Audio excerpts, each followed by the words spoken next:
அனைவருக்கும் வணக்கம்.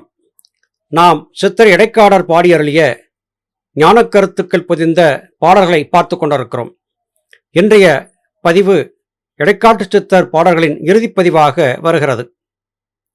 சூனியமானதை சொட்டுவார் எங்குண்டு கோனே, புத்தி சூக்குமமே அதை சுட்டும் என்று எண்ணம் கொள் கோனே. சூனியம் என்பது எது? வெட்டவெளியாகி ஆகாயம். அங்கே என்ன இருக்கிறது? பராபரம் இருக்கிறது. வெட்டவெளியாகிய ஆகாயம் மிகவும் பறந்து விரிந்ததாக இருக்கிறதே, அங்கே பராபரத்தை எப்படி தேடி கண்டுபிடிப்பது?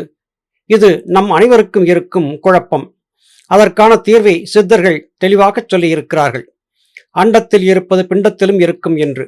நம்முடைய தலை ஆகாயமாக இருக்கிறது. ஆகாயத்தின் நடுவே பராபரம் என்பது ஜீவன் என்கிற நிலையிலே வீற்றிருக்கிறது. இதை சரியாக யாரால் சொல்ல முடியும்? அவரவர் தாமாகவே அலசி ஆராய்ந்து அறிந்தால் மாத்திரமே இதை உணர முடியும். எத்தனைதான் வார்த்தைகளை கொண்டு ஒருவர் சொன்னாலும் கூட இதை முழுமையாக புரிந்து கொள்ள முடியாது. புத்தி சூட்சுமமே அதை சுட்டும். புத்தியின் சூட்சுமம் என்பது சித்தம் என்கிற அறிவை கொடுக்கும். இந்த அறிவை கொண்டுதான் இதை அலசி ஆராய முடியும். ஞானபிதா சுவாமி சிவானந்த பரமஹம்சர் அவர்கள் மனம், புத்தி, சித்தம், அகங்காரம் என்கிற நான்கும் ஜீவசக்தியாகிய வாயுவிலிருந்து வெளிப்பட்டு வந்தன. அதிலே சித்தம் என்பது அறிவு, மனம் என்பது பெண். எப்போது அறிவாகிய சித்தம் என்கிற ஆண் மனமாகிய பெண்ணை அடக்கி ஆள்கிறதோ அப்பொழுதே ஞானம் வாய்க்கும் என்று கூறி அருளினார்கள். இதை புரிந்து கொண்டு விட்டால் சரியான பாதையிலே பயணித்து சித்தவித்தை உபதேசமாக பெற்று இடைவிடாது பயிற்சி செய்து குரு விசுவாசம் குறையாமல் இருந்தால் சூனியமாக இருக்கும் தலைக்குள்ளே சீவன் என்கிற நிலையிலே பராபரம் வீற்றிருக்கும் விளக்கத்தை சித்தர்கள் மகான்கள் சொல்லிக் கொடுத்தபடி நாமே அறிந்து கொண்டு விட முடியும்.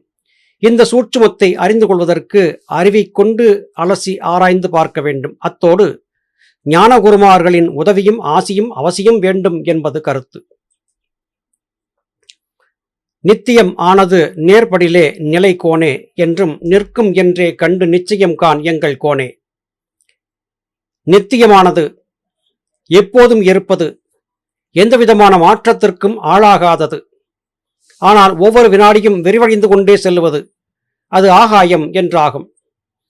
இந்த ஆகாயத்தை நம்மால் அளவிட்டு அறிய முடியாது. ஆனால் நம்முடைய தலைக்குள்ளே ஆகாயத்தை பற்றியதான முழுமையான அறிவை அறிந்து கொண்டு விட முடியும். அதற்கு நமக்கு இருக்கும் ஒரே வழி, ஒரே மார்க்கம், சந்திரகளை சூரியகளையை ஒன்றாக இணைத்து புருவ மத்தியத்திலே நிலை நின்று ஜீவசக்தியாகிய வாயுவை ஒருங்கிணைத்து சீவனோடு சென்று கலக்க வைக்கும் காரியத்தை செய்வதுதான். நித்தியமானது நேர்படிலே என்றும் நிற்கும், இது நிச்சயம் என்று குறிப்பிடுகிறார். அனித்தியம் என்பது நிலை நில்லாதது, நித்தியம் என்பது நிலை நிற்கக்கூடியது. நாம் சுமந்திருக்கக்கூடிய இந்த உடல், நாம் பார்த்து கொண்டிருக்கும் இந்த உலகம், இது எதுவுமே நிலையாக இருப்பதல்ல. ஆனால் எப்போதும் எவ்விதமான மாற்றத்திற்கும் ஆளாகாமல் நிலையாக இருப்பது ஆகாயம் மாத்திரமே. அந்த ஆகாயத்தை அரசாட்சி செய்து கொண்டிருக்கக்கூடிய பராபரம் நித்தியமானது, நிச்சயமானது.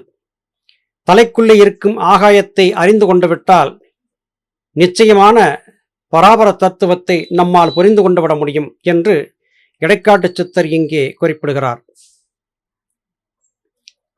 சத்தியும் பரமும் தன் உட்கலந்ததே கோனே, நிட்டை சாதிக்கல் இரண்டும் தன்னுள்ளே காணலாம் கோனே. நிஷ்டை சாதித்தால் சக்தியும் பரமும் நமக்குள்ளே இருப்பதை கண்டு கொண்டு விட முடியும். பரம் என்பது வேறு, சிவன் என்பது வேறு அல்ல. சிவமும் சக்தியும் சேர்ந்ததே உடல் இயக்கம். சிவம் அசையாத சக்தி, சக்தி என்பது அசையும் சக்தி. இந்த இரண்டு பேரும் சக்திகளும் தான் நமக்குள்ளே இருந்து நம்மை இயக்கிக் கொண்டிருக்கின்றன. நிஷ்டை என்கிற அனுபவத்தை நாம் எப்பொழுது சாதித்துக் கொள்ளுகிறோமோ அப்பொழுது மாத்திரமே சிவசக்தி சேர்க்கையை நம்மால் உருவாக்க முடியும். நிஷ்டை என்றால் என்ன என்பதை பற்றி இடைக்காட்டு சித்தர் சொல்லியிருந்த கருத்துக்களை கடந்த பதிவிலேயும் பார்த்திருக்கிறோம். மனம் மட்டுமல்ல, வாயும் பேசாமல் புலன்கள் ஒடுங்கி சிவசக்தியாகிய வாயுவை அசைவிடாமல் உருவமத்தியத்திலே நிறுத்தி பழகுவதுதான் நிஷ்டை என்றாகும். வெறுமனே வாய்மூடி மௌனமாக இருந்து கைகளால் சைகை செய்தால் அதுவும் பேசுதல் என்றே ஆகும். இந்த நிஷ்டை என்பது நமக்கு ஒவ்வொரு நாளும் ஏற்படுகிறது. கனவற்ற ஆழ்ந்த உறக்கம் என்று சொல்லப்படக்கூடிய சுளுத்தி என்கிற நிலையிலே நாம் நிஷ்டை அனுபவத்தை கைக்கொள்ளுகிறோம். உண்மையான நிஷ்டை என்பது இப்படித்தான் வாய்க்கும். இந்த நிஷ்டையை சரியாக புரிந்து கொண்டு விட்டால் சக்தியும் சிவமும் ஒன்று சேர்ந்து அந்த சேர்க்கையின் காரணமாக ஞானம் என்பது பிறக்கும். இதையெல்லாம் வெளியிலே தேடி காண முடியாது, நமக்குள்ளேதான் கண்டுகொள்ள வேண்டும் என்று இடைக்காட்டு சித்தர் குறிப்பிடுகிறார். மூலிகை போலிருந்து மோனத்தை சாதி எங்கள் கோனே, பர மூலநிலை கண்டு முட்டுப் பிறப்பு அறு கோனே. முட்டுப் பிறப்பு என்று சொல்லியதால் இந்த பிறப்பு என்பது முடிவில்லாத ஒரு நீண்ட நெடிய பயணமாக இருக்கிறது. ஆகாயத்தை கடந்து பரவெளிக்குள்ளே நுழைந்து பராபரத்தோடு கலந்துவிட முடியும் என்கிற எண்ணத்தோடு ஆன்மா பயணிக்கிறது. ஆனால் சென்ற இடத்திலேயெல்லாம் முட்டுச்சுவராக இருக்கிறது. அதை தாண்டி அடுத்த பக்கம் செல்ல முடியாமல் தட்டுண்டு தடுமாறிக்கொண்டிருக்கிறது. இதை வேறு விதமாக புரிந்து கொள்ளலாம். ஒரு சின்னஞ்சிறு துளை இருக்கிறது என்று வைத்துக் கொள்வோம். அந்த துளைக்குள்ளே மனிதன் நுழைய முடியுமா என்றால் முடியாது. ஆனால் அந்த சிறு துளைக்குள்ளே எறும்பு முதலியவை சுலபமாக நுழைந்துவிடும். அப்படியென்றால் சிறிய துளைக்குள்ளே நுழைவதற்கு குறுகிய அணுக்க தேகத்தை பெற வேண்டும். பல அணுக்களால் தொகுக்கப்பட்ட மானுட உடல் என்பது இப்போது காணக்கூடிய பருவுடலாக இருக்கிறது. பரவெளியை சென்று சேர வேண்டும் என்றால் முத்தி மோனத்தை கைக்கொண்டு இடைவிடாது யோகதவத்திலே இருந்து நம்முடைய தேகத்தையே கற்பதேகமாக வாசிப்பயிற்சியின் மூலமாக மாற்றியமைத்துக் கொண்டு விட்டால் தேகம் அணுக்களாக பிரியக்கூடிய நிலை ஏற்படும். இந்த நிலையை வாழும்போதே சாதித்து காட்டியவர் திரு அருட்பிரகாச வள்ளலார் மாத்திரமே. அதன் பிறகு சமாதி நிலைக்கு சென்ற பிறகு அணுக்க தேகமாக ஜோதி தேகமாக ஞானபிதா சுவாமி சிவானந்த பரமஹம்சர் உட்பட எண்ணற்ற மகான்கள் நிகழ்த்தி காட்டியிருக்கிறார்கள். பரவெளியாகிய ஆகாயத்தை கடந்து சீவனை சிவனோடு சேர்க்க வேண்டும் என்றால் நம்முடைய தேகத்தை அணுக்களாக பிரிக்க வேண்டும். அணுக்களாக பிரிப்பதற்கு மோனம் என்பதை சாதித்திருக்க வேண்டும்.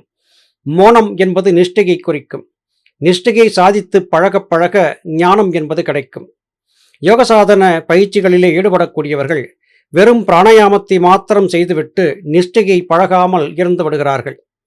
உண்மையிலேயே பிராணாயாமம் என்பது நிஷ்டையை அனுபவப்படுத்திக் கொள்வதற்காக செய்யப்படக்கூடிய பயிற்சி என்பதை புரிந்து கொள்ள வேண்டும். பிராணாயாமத்தை தொடர்ந்து செய்யக்கூடிய நிஷ்டை பயிற்சி மாத்திரமே நம்மை உண்மையான ஞானத்தை நோக்கி இட்டுச் செல்லும் என்பதே இத்திருப்பாடல்கள் மூலமாக நாம் தெரிந்து கொண்ட கருத்தாகிறது. இடைக்காட்டு சித்தர் பெருமானுடைய அழகிய அருமையான பாடல்கள் இன்றோடு நிறைவு பெறுகின்றன. மீண்டும் அடுத்த பதிவிலே வேறு சித்தர்களுடைய பாடல்களோடு உங்களை சந்திக்கிறேன். அதுவரையிலும் நன்றி, வணக்கம்.